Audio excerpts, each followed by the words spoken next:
சிங்கப்பெண் சிறப்பு அதிரடிப்படைய சென்னை எழும்பூர் ராஜரத்னம் கிரவுண்ட்ல முதலமைச்சர் விஜய் இன்னைக்கு சாயங்காலம் 5 மணிக்கு தொடங்கி வைக்க போறாரு. அது மட்டும் இல்ல, மேடையில அவர் பேச போறதாகவும் தகவல் வெளியாயிருக்கு. சிங்கப்பெண் சிறப்பு அதிரடிப்படை தொடக்க விழாவில் கலந்துக்கிறதுக்கு இன்விடேஷன் கார்டும் வெளியிட்டு இருக்காங்க.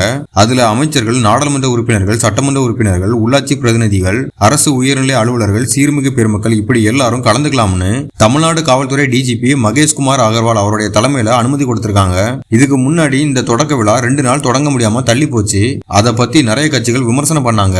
அதுக்கெல்லாம் சேர்த்து முதலமைச்சர் விஜய் இந்த தொடக்க விழாவில் பதிலடி கொடுப்பாரா?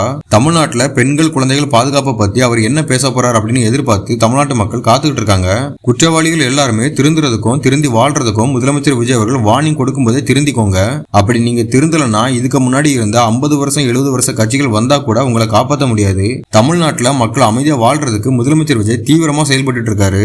முதலமைச்சர் விஜயோட ஆட்சியில எல்லா துறை அமைச்சர்களும் பம்பரமா சுரண்டு வேலை பார்த்துட்டு இருக்காங்க. மக்கள் இவ்வளவு வருஷமா கேட்டுட்டு இருந்த மாற்றம் கூடிய சீக்கிரமே வரப்போகுது.